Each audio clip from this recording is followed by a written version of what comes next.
I didn't cry at my father's funeral. Not when the church organ played a hymn so old it felt like it had been passed down from heaven itself. Not when the casket rolled down the center aisle, silent and gleaming like a final judgment. Not even when my Aunt Margaret leaned over, her perfume sweet and suffocating, and whispered with a smirk, "He only ever loved one child. And it wasn't her." Her words slid down my spine like a shot of ice water. My throat tightened. My hands trembled as I clenched the cheap glossy memorial program in my lap. It crinkled beneath my grip, the sound loud in my ears. And then Logan, her son, my cousin, the golden boy, let out a smug little laugh. "He used to call her his biggest regret," he muttered, not caring who heard. Just loud enough for the pew behind us to catch every word. I didn't turn around. I kept my eyes on the casket. If I turned, they'd see it, the flicker of pain I couldn't hide. And I wasn't going to give them that. Not today. Maybe not ever. The casket was dark cherry wood, polished to a mirror shine. My father's name engraved in gold letters, Richard Blake, beloved brother, father, uncle. The word father blurred as I blinked. Right. I inhaled slowly. The chapel reeked of lilies and candle wax, that dense, cloying scent that sticks to your clothes, your hair, your memory.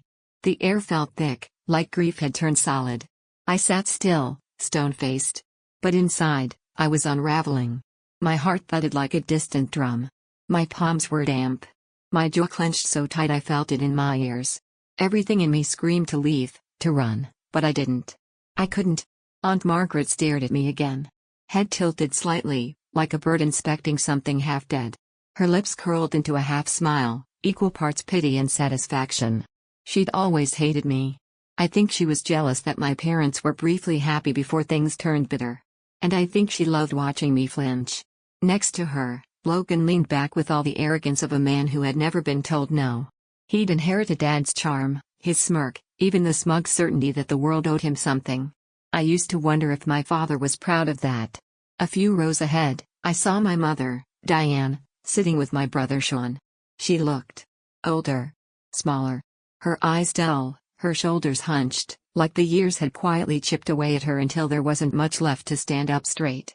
Sean caught my eye for a second. Then looked away. He always tried to stay neutral, and I never blamed him. In our family, neutrality was survival. I swallowed down the knot in my throat and tried to focus on the man at the front of the chapel. Pastor Collins. He'd been with our family for decades. Baptisms. Weddings. Now funerals. He was speaking, but his words rolled over me without landing.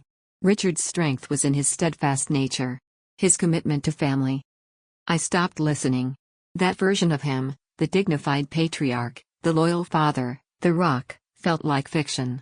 A neat lie wrapped in soft church lighting and floral arrangements. The man I knew was different. He could go days without speaking to me. Once told me I was too emotional, like feeling deeply was a weakness. He ignored my art. My wins. My heartbreak. I was never what he wanted. So hearing his life sanitized like this? It stung in a way I hadn't prepared for. Then, Pastor Collins paused. Cleared his throat. "There is one final message," he said, glancing at the congregation. "A letter left behind by Richard. He requested that it be read aloud, here, today." The air shifted. Even the rain tapping the stained glass windows seemed to quiet. Aunt Margaret stiffened beside Logan. His posture changed too. Suddenly alert. A letter? No one had mentioned a letter.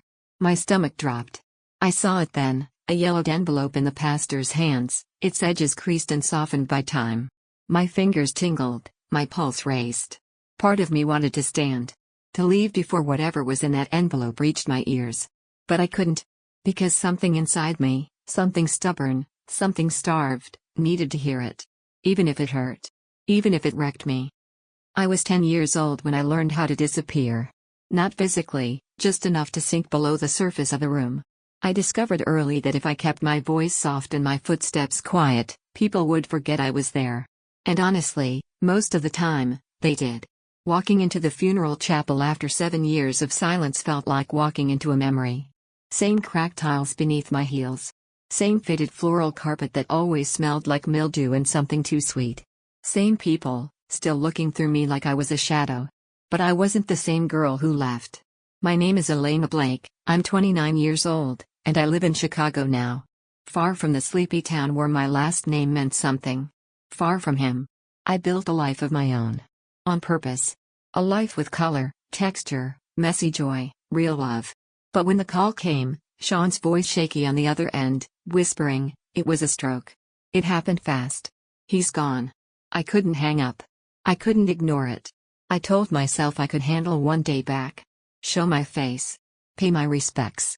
Leave before anyone remembered why they resented me. But the second I stepped inside the chapel, the old weight settled back over my chest. The heaviness of unspoken things. The invisible hand on my shoulder that always pushed me down. Sean had hugged me at the door. His arms wrapped tighter than I expected. I'm glad you came, he'd whispered. And I believed him.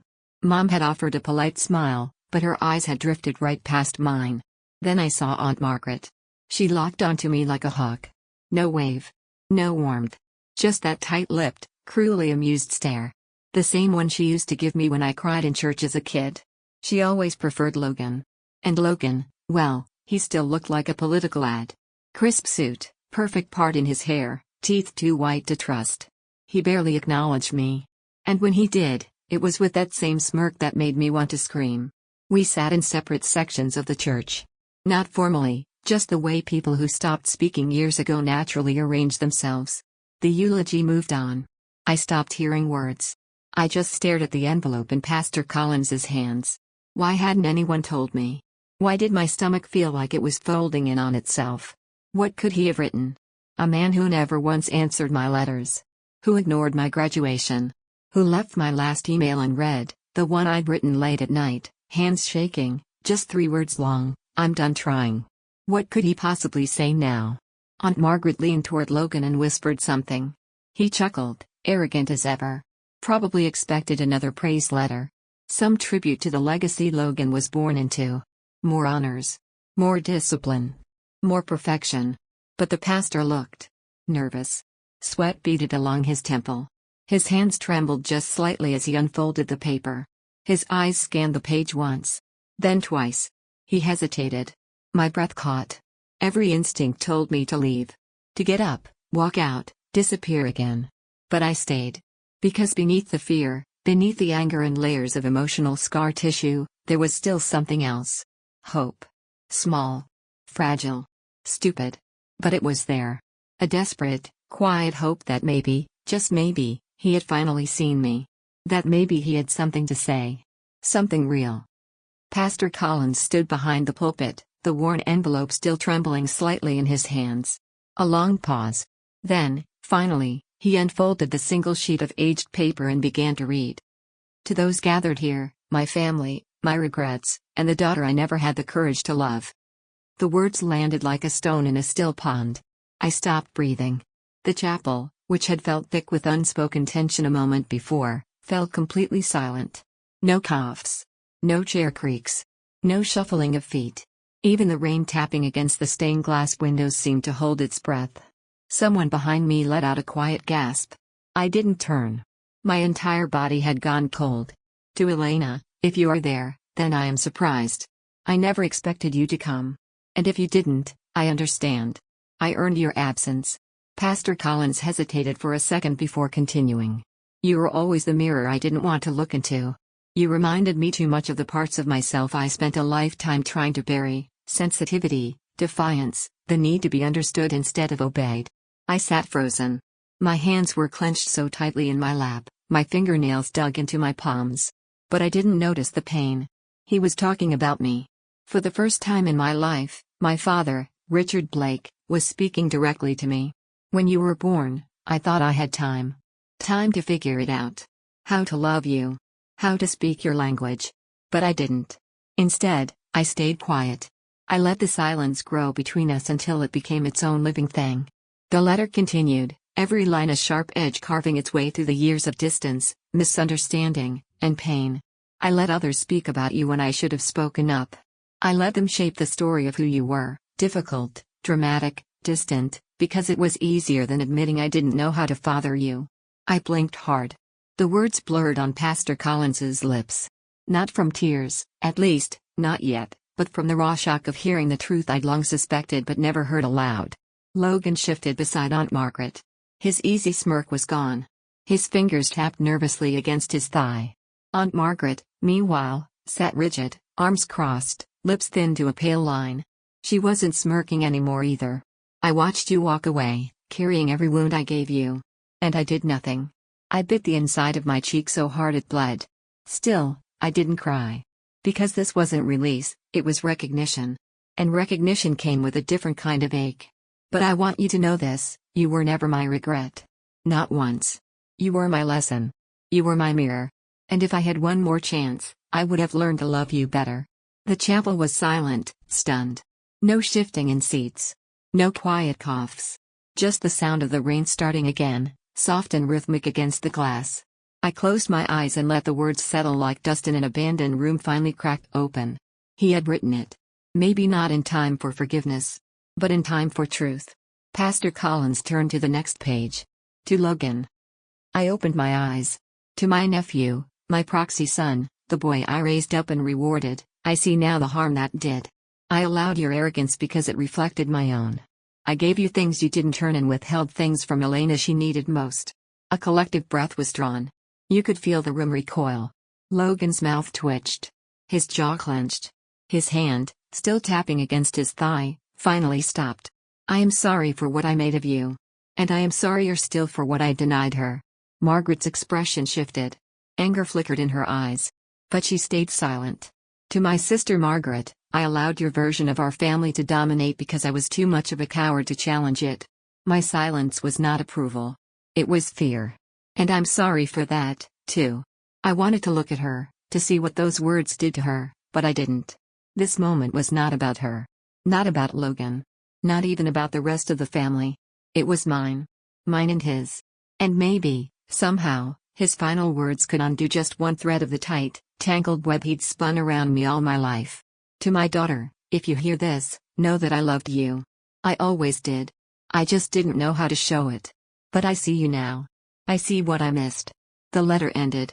And with it, the version of my father I had carried for 29 years shattered. The chapel stayed still. No one moved. No one spoke. It was as if everyone was trapped in the same quiet space I had lived in for years, where silence said more than words ever could. Then slowly, Pastor Collins folded the letter and placed it back into its envelope.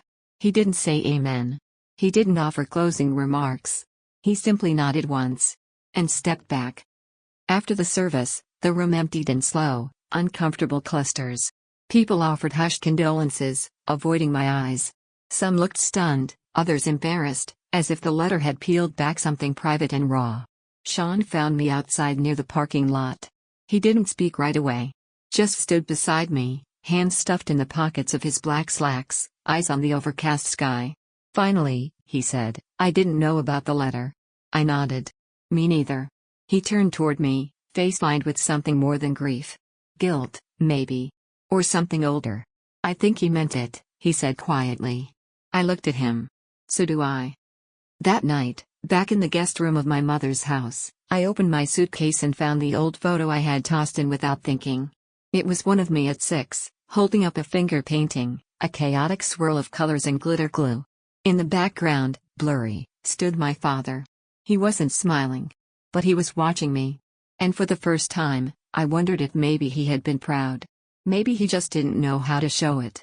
I placed the photo on the nightstand, next to the funeral program and the folded copy of his letter Pastor Collins had handed me afterward. Then I sat on the edge of the bed and whispered 3 words I never thought I'd say. I forgive you. Not because he deserved it. But because I did. I'd carried that weight long enough. The next morning, I made coffee for my mom and me. We sat in silence for a while, each of us wrapped in our own thoughts. Finally, she said, I didn't know he was capable of that. I nodded. Neither did I. She reached across the table and gently placed her hand over mine. I'm sorry, she said. It was small. Quiet. But real. And that was enough. As I packed my car later that day, Sean came out and handed me a folded piece of paper. What's this? I asked. A copy of the letter, he said. For you. I scanned it. Figured you'd want it. I smiled and tucked it into the side pocket of my bag. Thanks. He hesitated. You gonna be okay? I think, I said slowly, I'm going to be better than okay. As I pulled out of the driveway, I passed the chapel one last time. The stained glass glinted in the sunlight that had finally broken through the clouds. And for the first time in a long time, I didn't feel like a shadow. I felt like a person. A daughter. A woman who had walked through fire and come out the other side whole. Not untouched. But whole. And maybe, just maybe, free. I drove until the town was just a blur in the rearview mirror, its familiar streets and haunted corners shrinking behind me. The funeral was over. The letter had been read. And yet, as I crossed the state line back toward Chicago, something unfamiliar lingered in the passenger seat beside me. Not relief. Not grief either. Possibility. For the first time in years, I didn't feel like I was running.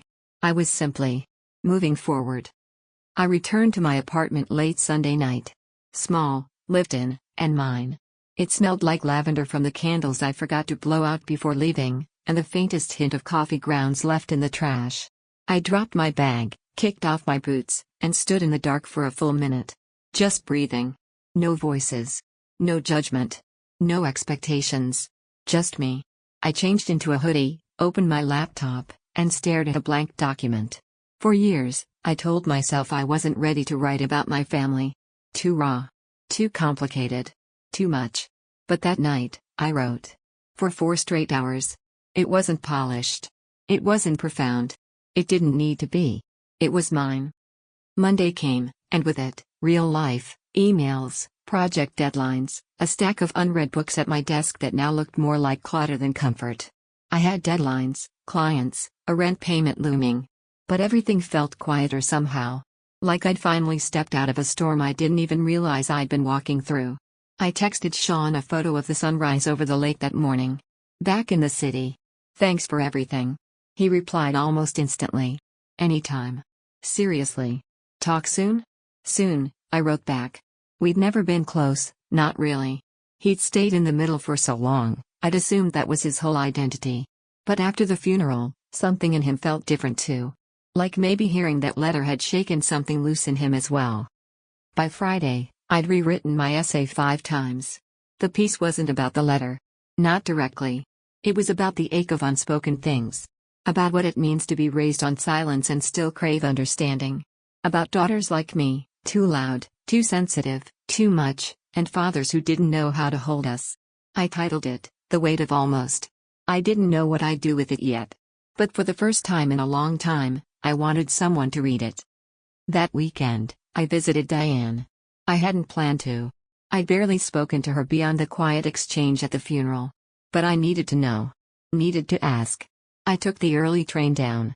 It rained the whole ride, soft and steady, like the world was trying to cleanse itself. When I arrived, she answered the door slowly, blinking in surprise.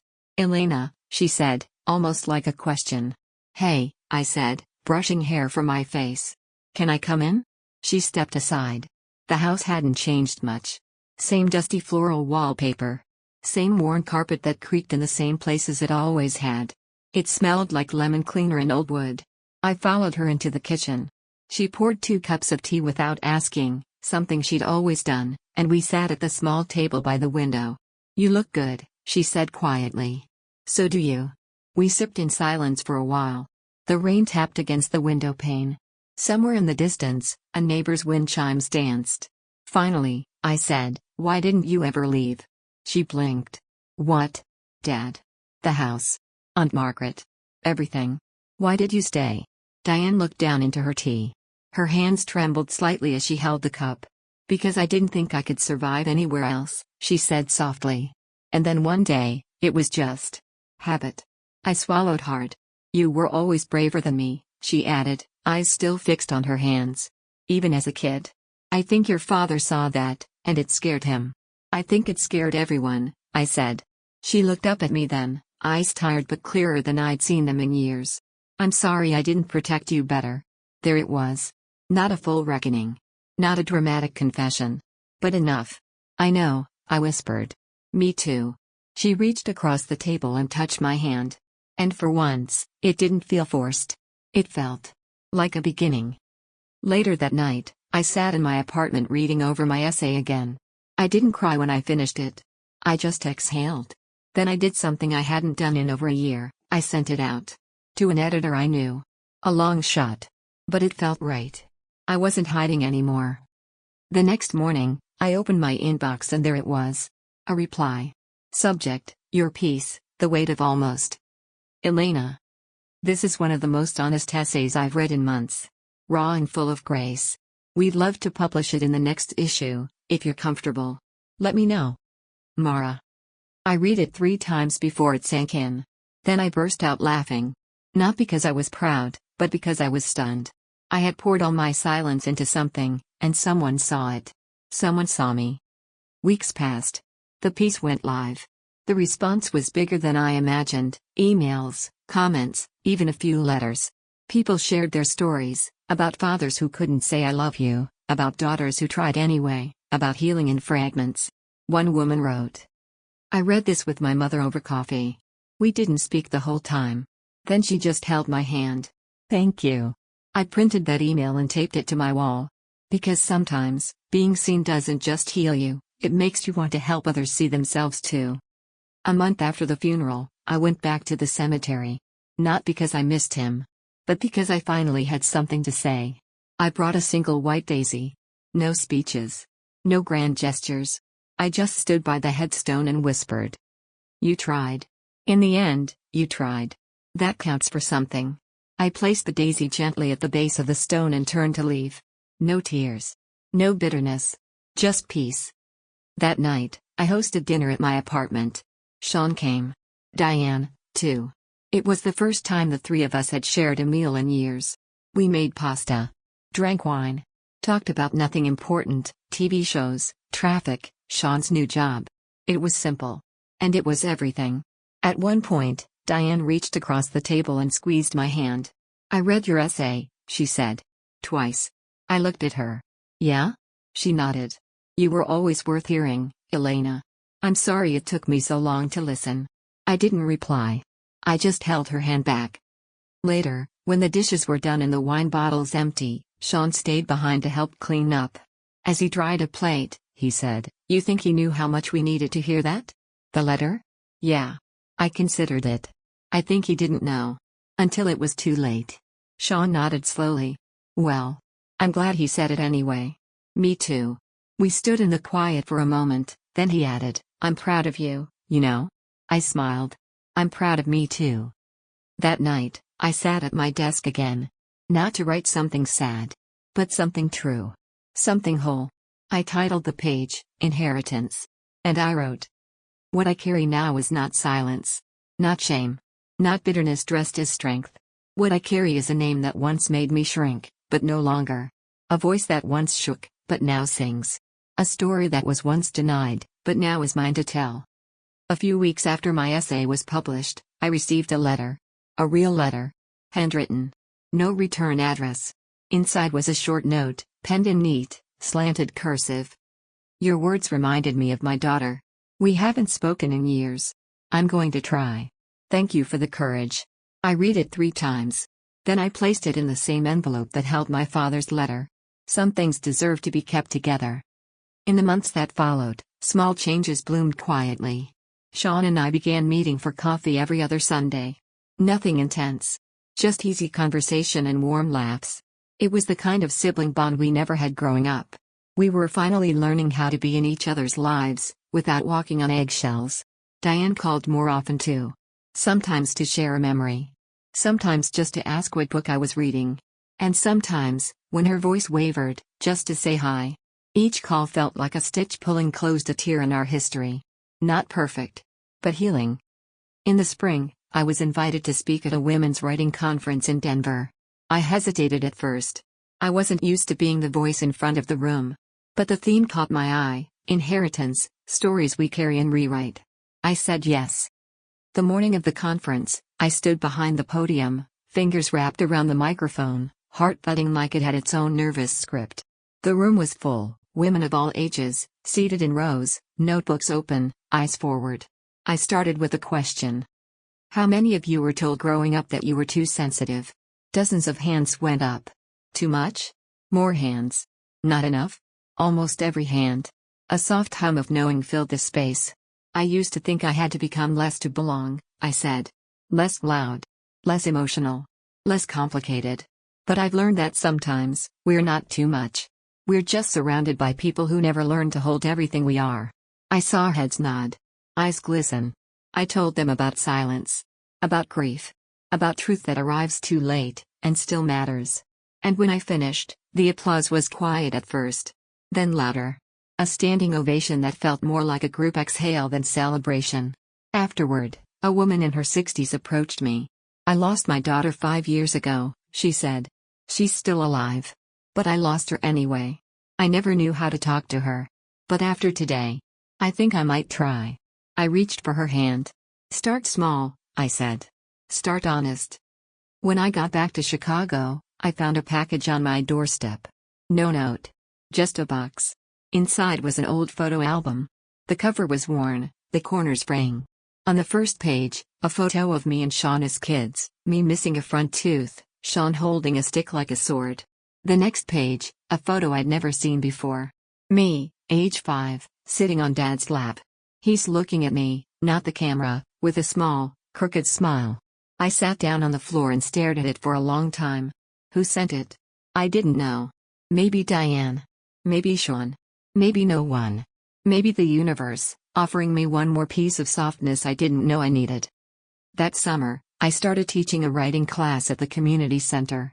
It wasn't glamorous, just a dim room with wobbly tables and a chalkboard that never erased fully. But every week, a group of women showed up. Some college-aged, others in their 50s or 60s. All of them carrying stories they'd never dared to write down.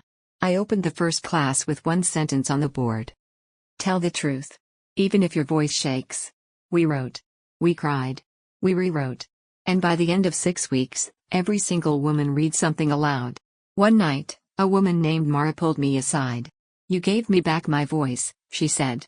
I shook my head. "No. You already had it. You just needed permission." She smiled through tears. "You're the first person who's ever said that." I kept writing too. More essays. A memoir in progress. Pieces that were messy and strange and healing all at once. And every time I felt the old fear return, what if it's too much, what if no one understands, I'd look at that letter from my father. And I'd remember, being seen late is still better than never. One evening, Sean invited me to dinner. "Just us," he said. "No pressure." We met at a small Italian place tucked into a quiet corner of the city. It wasn't fancy, but it was warm. The kind of place where they remember your name and your order. Over pasta and red wine, he said something I hadn't expected. "I read the letter again," he said. "Dad's." I nodded. "I still do, sometimes." He looked down. "You think he wrote it for you? Or for himself?" "I used to wonder that," I said. "Now I think it was both." Sean set his fork down. "I was jealous of you, you know."